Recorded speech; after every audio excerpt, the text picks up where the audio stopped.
우리는 그동안 예수님께서 광야에서 받으셨던 이 세 가지의 시험에 대해서 살펴보고 있습니다. 첫 번째 시험은 돌을 떡덩이가 되게 하라라고 하는 시험이었지요. 표면적으로는 육체의 욕망을 채우라라고 하는, 육체 욕구를 채우라라고 하는 시험이지만 사실 내면적인 깊은 의미로는 우리로 하여금 육체의 욕구를 채우는 삶을 살게 함으로써 더 깊은 내면에 있는 하나님의 부르심, 목적, 비전을 놓쳐버리게 하고 그것을 잃어버리게 하는 이런 시험이었습니다. 두 번째 시험은 성전 꼭대기에서 뛰어내리라 라고 하는 시험이었습니다. 그러면 이 하나님께서 보호해 주실 것이다 라고 하는 시험이었죠. 표면적으로는 하나님의 보호와 안전 또 명예에 대한 시험으로 보이지만 사실은 내가 원하는 안전과 보호를 위해서 하나님의 주권을 내가 마음대로 조종하려고 드는, 조종할 수 있다라고 속이는 그런 시험이었습니다. 오늘은 그 세 번째 시험으로 예수님께서 마귀에게 이끌려 시험을 당하십니다. 그때에 마태복음 4장 8절에서 9절에 보니까 마귀가 예수님을 지극히 높은 산으로 데리고 가서 천하만국과 그 영광을 보여주면서 말씀합니다. 만일 내게 엎드려 경배하면 이 모든 것을 내게 주리라 라고 말씀하는 장면입니다. 천하만국과 영광을 보여주었는데 이때 천하만국은 세상적인 모든 것을 의미하는 것입니다. 곧 물질의 부귀영화와 성공 또 권력 이런 것을 의미하는 시험이죠. 그러므로 이 시험을 성공에 대한 시험, 권력에 대한 시험이다라고 할 수 있겠습니다. 이와 같이 마귀는 우리로 높은 곳으로 데리고 가서 다른 사람이 우러러 볼 만한 것들로 우리를 유혹합니다. 많은 사람이 부러워할 만한 것들이죠. 천하만국의 영광, 부귀영화, 성공, 권력 이런 것들은 사람들이 정말로 부러워하는 것들입니다. 우러러 보는 것들이죠. 갖고 싶어하는 것들입니다. 이것들로 우리를 꿰려고 하는 것입니다. 이 시험에 또 다른 의미가 있다면 그것은 마귀가 끊임없이 인간에게 달콤한 것들을 주어서 먹여 삼키게 함으로써 이렇게 유혹하는 것은 사실은 사단이 우리에게 주인 노릇, 왕 노릇 하려고 하는 뜻이 있습니다.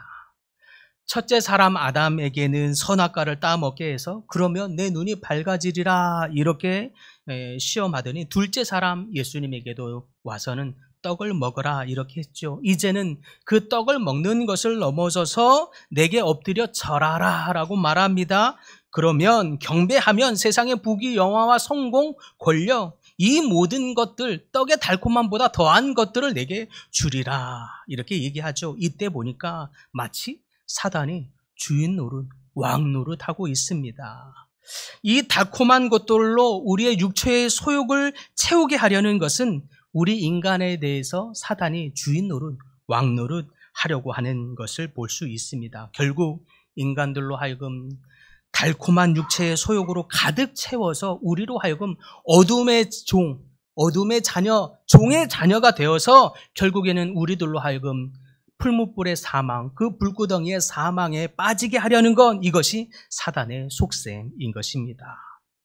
더욱이 이런 것들을 얻기 위해서 조건이 있습니다. 사단에게 해야 되는 것이 있는데요. 4장 9절에 보면 만일 내게 엎드려 경배하면 이 모든 것을 내게 주리라 라고 하는 것을 보면 그 조건은 엎드려 경배해야 하는 것을 볼 수 있습니다. 천하만국의 영광, 부귀영화, 성공, 권력 이런 것들을 얻기 위한 조건으로 사단에게 경배해야 한다는 뜻입니다. 사단에게 엎드려 그 권위 밑으로 들어가야 한다는 의미입니다. 사단의 권한 아래 내가 들어가야 한다는 것입니다. 그러니 어둠의 자녀가 되게 하려는 사단의 의도인 것이죠. 이렇게 사단이 당당하게 떳떳하게 와서 우리에게 말하기를 자기에게 엎드려 경배하라라고 이렇게까지 요구할 수 있는 이유가 무엇일까 생각해 보면 사실은 첫째 사람 아담의 범죄로 말미암아 어둠의 권세를 가졌기 때문입니다.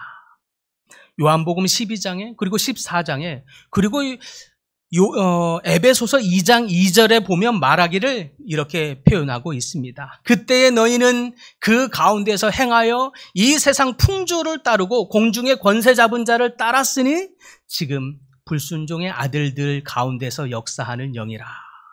공중의 권세 잡은 자, 그것이 바로 사단의 이름입니다.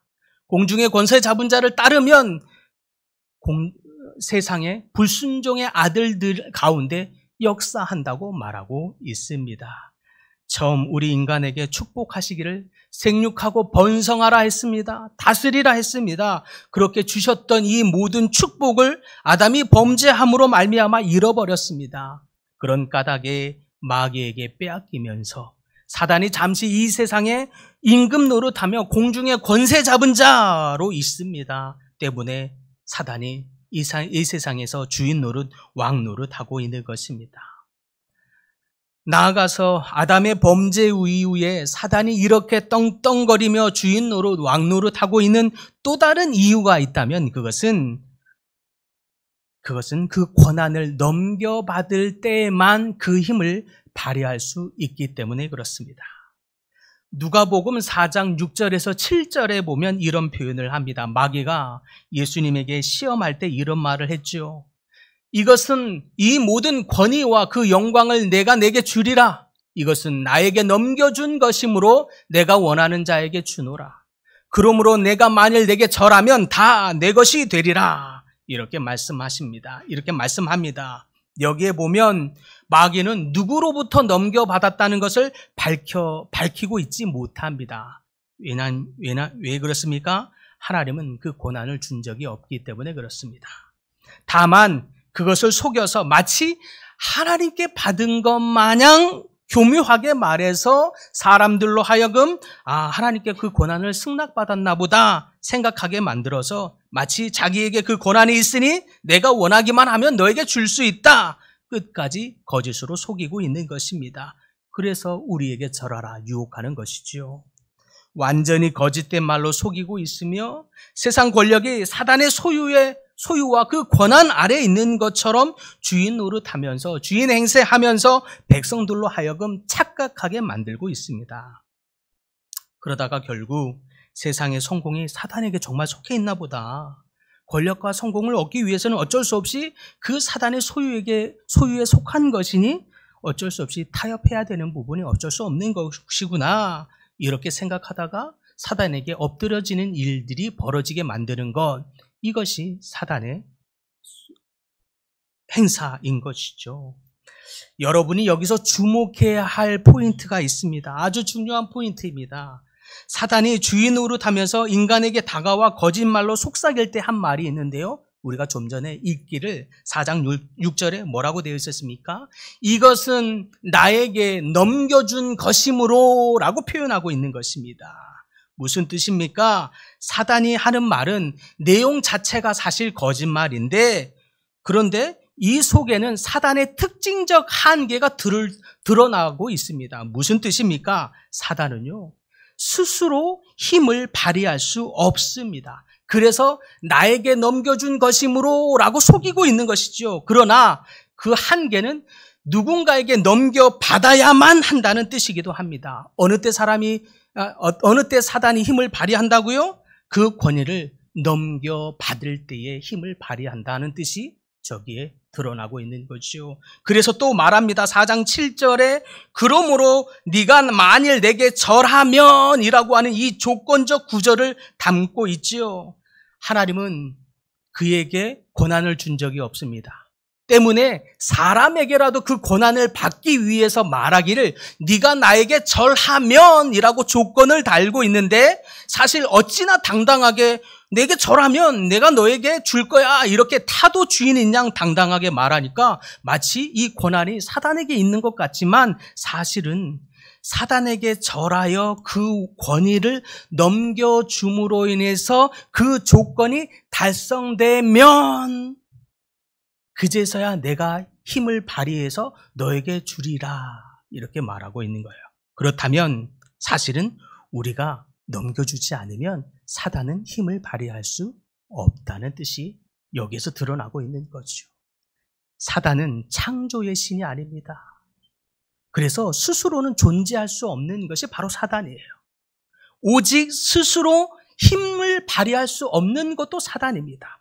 오직 스스로 있는 분은 오직 하나님뿐입니다. 스스로 힘을 발휘할 수 있는 분도 오직 하나님입니다. 사단은 하나님에게 허락된 것 안에서만 힘을 발휘할 수 있는 거예요. 어느 때입니까? 자녀들의 마음을 테스트하고자 할 때인 거죠.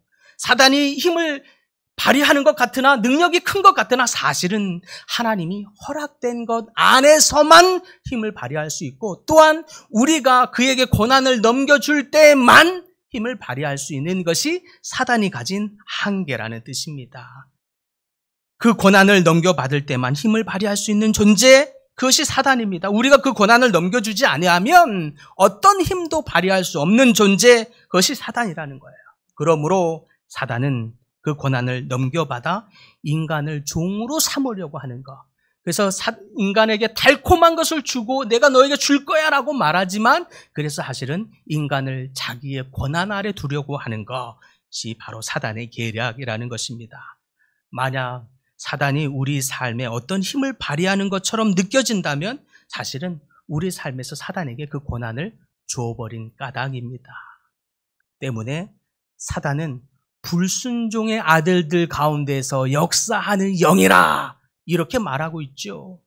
하나님의 말씀에 순종하는 게 아니라 거꾸로 불순종의 아들들에게 불순종의 아들들 모습처럼 세상에 순종함으로 말미암아 하나님의 뜻을 불순종함으로 말미암아 권한을 사단에게 주어버릴 때, 그때 역사하는 영, 그게 사단의 영이라는 뜻입니다. 정말로요, 이렇게 어떤 한 사람이 이 사단의 꼬임에 넘어가게 되면, 그런 관점에서 세상을 바라보게 되면 어떻습니까? 소위 하나님의 사람들은 참 지질이 궁상맞은 것 같아요. 교회 안에서는 세상의 권력을 갖는 게 참 어려워 보여요. 이게 오히려 이것을 구하는 것 자체가 왠지 그걸 기도해도 죄스러운 마음이 들 정도입니다. 그러니 결국 이 달콤한 성공과 부귀영화를 얻으려면 교회 밖으로 나가야 될 것 같은 마음이 들게 하는 것이 바로 사단이지요. 그래서 어쩔 수 없이 조금 타협하게 만들고 적당히 굽신거리게 만들고 세상 사람들 비위도 좀 맞춰가면서 소위 이렇게 하는 것이 지혜로운 행동처럼 보이게 합니다. 그래서 세상에서도 인정받고 성공하기 위해서, 그리고 더 높이 올라가기 위해서 타협해야 합니다. 권력을 갖기 위해서 타협해야 할 것처럼 보입니다. 성공하기 위해서 또한 타협해야 합니다. 엎드려야 합니다. 그러면 정말 그런 권력을 갖는 일들이 생기죠. 부귀영화 갖는 거 결국 타협해야 하는 영역이 있습니다. 그래서 사단의 이 형태가 어떤 한 사람에게는 진리처럼 다가와지고 진리처럼 믿어지는 것입니다. 그래서 사단 앞에 종노릇하게 만드는 거죠. 죄의 종노릇하게 만드는 것, 이것이 사단의 계략이고 전략이라는 뜻입니다. 제가 캄보디아에서 10여 년을 살 때 함께 공동생활하면서 데리고 있었던 한 학생이 있었습니다. 이 현지 대학생 자매였는데 굉장히 똑똑한 친구였어요. 이 친구는 캄보디아에서 제일, 소위 말하면 캄보디아 안에서는 제일 좋은 대학이라고 할 수 있는 푸놈펜 대학교 수학교육과 학생이었는데, 이 친구는 수학교육과 학생이면서도 언어를 습득하는데도 굉장히 빨랐어요. 한국어를 배우는데 얼마나 금세 이 배우는 속도가 빠른지, 그리고 또 영어도 그렇게 아주 잘 배우더라고요. 그런 친구가 학교를 졸업하면서 선생님이 되기 위한 시험을 봤습니다. 우리나라 임용고시 같은 시험이었어요. 그 나라는 시험을 보면서 미리 내가 어느 지역의 학교의 선생님이 되고 싶습니다라고 지원을 할 수 있어요. 이 친구는 푸놈펜의 지역에 신청을 했습니다. 거기에 근데 2명밖에 안 뽑는다는 거예요. 그 해에는. 근데 이 친구가 3등이 됐습니다. 떨어진 거죠. 그런데 그 결과를 알려주는 한 통의 전화를 받게 됩니다. 근데 그 결과를 알려주던 분이 이렇게 말한 거예요. 3,000불을 주면 내가 너를 합격시켜주겠다라는 거예요. 우리나라 돈으로 한 400만 원 정도 되는 돈이었습니다. 그 전화를 받고 이 친구가 많이 울었어요. 선생님 어떻게 해요? 너무 속상하고 너무 아쉬웠습니다. 여러 가지 감정들이 생겼어요. 이 아이의 장래를 생각하면 한국교회라도 얘기를 좀 해서 도움을 받아야 할까라는 진지한 생각도 하게 됐습니다. 그런데 결국 이 아이의 사례가 하나의 불과한 사례라고 할 수 있을지 모르겠지만 사실 이 삶에 우리 사회에 정말 비슷한 일들이 참 많이 있죠. 출세도 성공도 사업도 진급도 이렇게 타협해야만 할 것 같은 상황이 참 많이 있습니다. 그런데 감사하게 이 친구는 타협하지 않았어요. 그때 한창 배웠던 것이 이 친구의 마음 안에 이렇게 남아 있었는지 이 친구가 큰 결단을 한 거죠. 그래서 결국에는 이 친구가 돈을 주지 않았습니다. 결국 떨어졌어요. 그리고 선생님을 포기하게 됐습니다. 이렇게 똑똑했던 친구가 선생님을 포기하는 모습을 보면서 진짜 가슴이 아팠습니다. 더 큰 책임감이 있었어요. 그래서 기도를 참 많이 했습니다.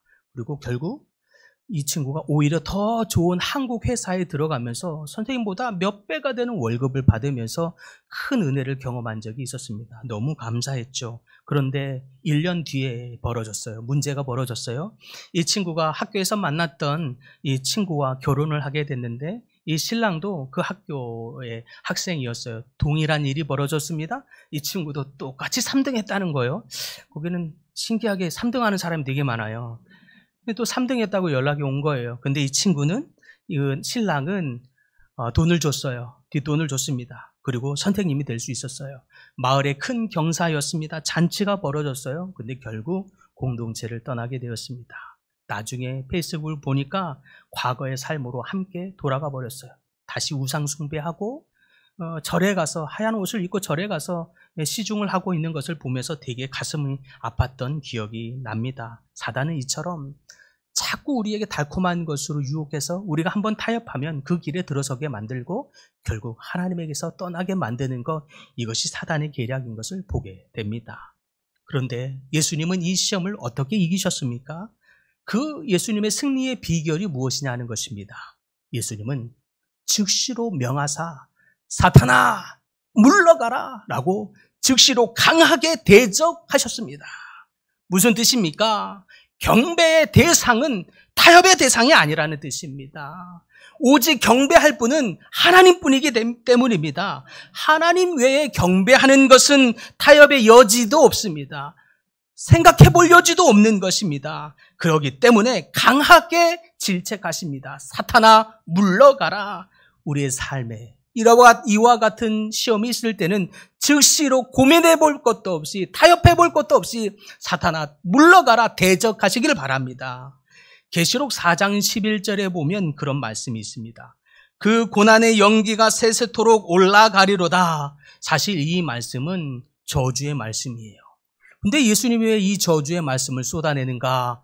봤더니 짐승과 그 우상에게 경배하고 그의 이름에 표를 받는 자는 누구든지 밤낮 쉼을 얻지 못하리라. 무슨 뜻입니까? 우상에게 경배하는 자, 타협함으로 그의 이름에 표를 받는 자는 날마다 그의 삶에 쉼과 안식이 없도록 고통받게 되리라는 거예요. 누가요? 하나님께 경배하는 것이 아니라 사단에게 타협함으로 그에게 경배하는 자, 사탄에게 엎드리는 자, 그에게 굴복하는 자는 결국 먼 훗날에 쉼을 얻지 못하는 영원한 고통 가운데 있게 된다는 뜻입니다. 그럼에도 불구하고 사탄이 우리 인간에게서 힘을 발휘할 때가 있어요. 그때는 그 고난을 위임받았을 때만입니다.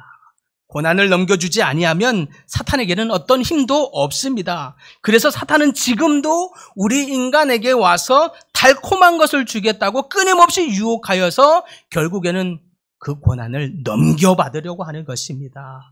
달콤한 것을 자기가 줄 수 있는 것처럼 속여서라도 사탄은 끊임없이 우리에게 찾아와 내가 너에게 줄 수 있어. 주인 노릇하고 왕 노릇하면서 결국 원하는 것은 우리에게 고난을 위임받으려고 하는 것이죠. 그때마다 우리가 기억해야 할 것이 있어요. 사탄은 우리에게 그 고난을 넘겨받을 때만 힘을 발휘합니다. 사탄은 두려운 존재가 아니에요. 오히려 우리가 고난을 넘겨주기 때문에 사탄의 힘이 커져서 두려운 존재가 되는 것입니다. 사탄은 그마저도요, 하나님께 제한된 범위 안에서만, 제한된 시즌 안에서만 권세를 행사할 수 있는 흑암의 세력입니다. 결국 끝날에는 형벌을 받게 될 불법자요, 어둠의 주관자일 뿐입니다. 사탄에게 엎드리지 아니하고 오직 주만 섬기면 사탄은 그 어떤 영향력도 가질 수 없는 존재임을 믿으시기 바랍니다. 그러므로 사탄의 시험에서 승리할 수 있는 비결, 그것은 사탄에게 고난을 주지 않는 것입니다. 사탄에게 그 고난을 주지 아니하고 오직 하나님께 그 고난을 드릴 때, 오직 하나님을 경배할 때에 승리할 수 있는 줄 믿으시기 바랍니다. 때문에 끊임없이 달콤한 것으로 유혹하여 속이기를 이 세상이 자기에게 속한 것인 양 자신의 방식대로 타협하고 엎드리며 모든 것을 얻을 수 있다고 속이는 것, 이것이 사탄의 영입니다. 끝까지 거짓의 영으로 인간에게 주인 노릇하려는 것, 이것이 사탄의 세 번째 시험이었던 것입니다. 오직 만물의 주인은 하나님뿐임을 믿으시기 바랍니다. 다른 것은 주인이 된 적이 없습니다. 그런데도 많은 경우 사탄이 힘을 얻는 까닭은 아직도 우리의 삶의 가치를 이 세상 가운데 두었기 때문입니다. 영원한 나라, 영원한 것을 소망하는 것을 주었음에도 불구하고 그것과 이것을 함께 붙들고 있는 우리 삶에 변하지 않는 가치 때문에 우리가 천하만국을 보여주는 이 사탄의 유혹 앞에 흔들리는 것입니다. 그러다 보니 불순종 가운데 역사하는 영이 우리를 때로는 다스리는 것처럼 보이는 것입니다. 그러므로 우리 삶의 가치를 오직 하나님께 두시기를 바랍니다. 하나님을 경배하는 것을 오직 최고의 자신의 삶의 가치로 삼으시기를 바랍니다. 그러므로 주님만을 높여드리는 여러분들 되시길 소망합니다. 그럴 때에 사탄이 우리에게서 어떤 힘도 발휘할 수 없을 줄 믿습니다. 다른 신은 없습니다. 우리가 예배하고 우리가 경배할 대상은 오직 만물의 주관자, 만물의 창조주, 오직 여호와 하나님뿐임을 믿으시기 바랍니다. 그것이 승리의 비결인 줄 믿습니다. 그래서 나 외에는 다른 신을 내게 있게 하지 말지니라 라고 십계명에도 말씀하시는 이유가 바로 거기에 있다고 믿습니다. 사랑하는 성도 여러분, 그러므로 오직 하나님만을 경배하십시다. 주 하나님을 경배하는 것을 내 삶의 최고의 가치로 삼으시기를 바랍니다. 그래서 우리 삶에 사탄에게 그 고난을 주지 말기로 결단하십시다. 사탄에게는 그 어떤 것도 여지도 주지 아니하고 권한도 주지 아니하고 오직 하나님을 나의 주로 섬기기로 결단할 때에 우리 삶에서 능히 승리하는, 오히려 사탄의 영향력 아래 있는 삶이 아니라 성령의 영향력 아래 사는 모든 성도님들 다 되시기를 예수 그리스도의 이름으로 축원합니다. 주님, 우리 삶의 사탄이 끊임없이 주인 노릇하고 왕 노릇하여서 자기가 그 권한을 쥐고 있고 가지고 있는 것 마냥 거짓 행세하지만 오직 모든 만물의 주인은 하나님인 것을 믿습니다. 모든 만물의 권한은 주께 있음을 믿습니다. 우리로 유혹에 넘어가 속여서 그 권한을 사단에게 주지 않는 지혜로운 성도들 되게 하여 주시옵소서. 그 권한을 어둠에 주지 아니하고 오직 하나님만을 우리의 경배의 대상으로 여기며 하나님을 경배하는 것을 최고의 가치로 여김으로 말미암아 날마다 승리하는 성도들, 날마다 성령의 영향력 아래 거하는 성도들 다 되도록 축복하여 주시옵소서. 예수님의 이름으로 기도드립니다. 아멘.